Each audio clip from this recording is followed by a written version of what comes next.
रूस और यूक्रेन के चल रहे एक साल के युद्ध में एक नया मोड़ यहाँ पर आया है। रूस के ही एक ग्रुप वैगनर ने रूस के खिलाफ बगावत कर दी है। जानेंगे वैगनर क्या है, कब इसकी स्थापना हुई और किस किस तरीके से ये काम करता है। चैनल पे नए हैं तो प्लीज़ सब्सक्राइब करें, अपने दोस्तों के साथ शेयर करें। अगर आप शेयर करते हैं, सब्सक्राइब करते हैं तो हम भी यहाँ पर मोटिवेट होते हैं जानकारी आप तक पहुँचाने के लिए। रूस के राष्ट्रपति व्लादिमीर पुतिन ने कहा है कि पश्चिमी देश चाहते हैं कि रूसी एक एक करके मर जाएं। वैगनर की बगावत पर पुतिन ने यहाँ पर ये कहा है। वहीं रूसी नागरिकों की देशभक्ति की प्रशंसा करते हुए पुतिन ने वैगनर के सेनानियों से कहा है कि वे बेलारूस या वापस अपने घर जा सकते हैं या देश की सेना के साथ जुड़ सकते हैं। ये पूरी तरीके से यहाँ पर उनकी इच्छा होगी। तो जानेंगे यहाँ पर वैगनर क्या है।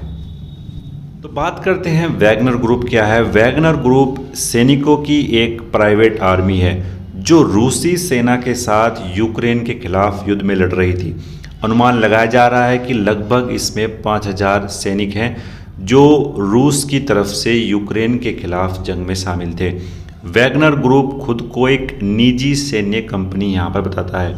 वहीं रूस की अगर माने तो इसकी सबसे जो पहली बार पहचान यहाँ पर हुई थी वो 2014 में हुई थी। तब यह पूर्वी यूक्रेन में रूस समर्थक जो अलगाववादी ताकतें थी उनका समर्थन कर रहा था और ये उस समय एक गुप्त संगठन था जो इससे पहले अफ्रीका कॉन्टिनेंटल में काफ़ी एक्टिव था। 2022 ने इस ग्रुप में काफ़ी सुर्खियां बटोरी। लगभग इसके 5000 जो भाड़े के सैनिक थे वो रूस के साथ कंधे से कंधा मिलाकर डटे हुए थे। लेकिन ऐसा क्या हुआ जो उन्होंने यहाँ पर बगावत कर दी है। अगर हम रूस की मानते हैं तो रूस के जो स्पेशल फोर्सेस हैं उसके जो रिटायर्ड यहाँ पर सोल्जर्स हैं वो इसमें यहाँ पर शामिल होते हैं और इनकी तादाद लगातार बढ़ती जा रही है।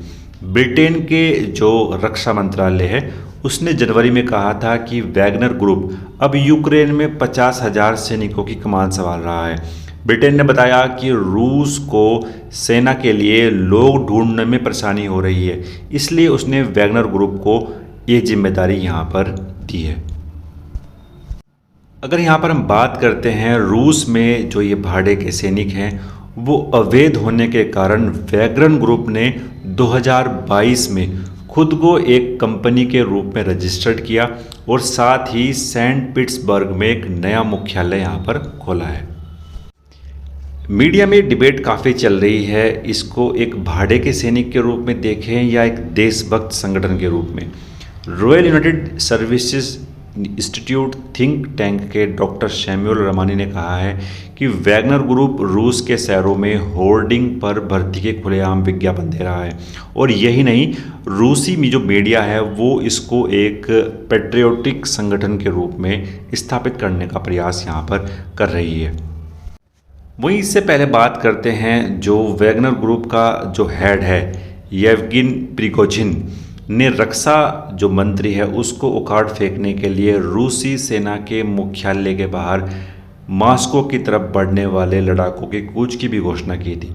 इस पर जो राष्ट्रपति हैं व्लादिमीर पुतिन वो काफ़ी नाराज़ हुए और उन्होंने रूस को धोखा देने का आरोप लगाते हुए इस पूरे समूह को पनिश करने का वादा किया। वहीं रक्षा मंत्रालय प्रिगोजिन के खिलाफ गिरफ्तारी वारंट जारी कर दिया है और रूस में हथियारबंद बगावत के आरोप में लगभग 20 साल की सजा का प्रावधान यहाँ पर रखा गया है।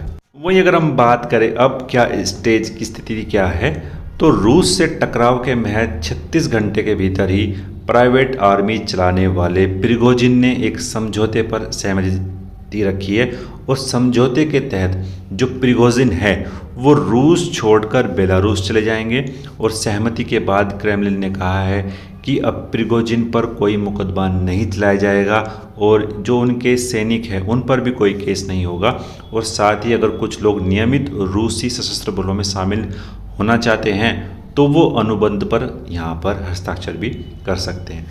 तो ये यहाँ पर पूरा सिनेरियो था।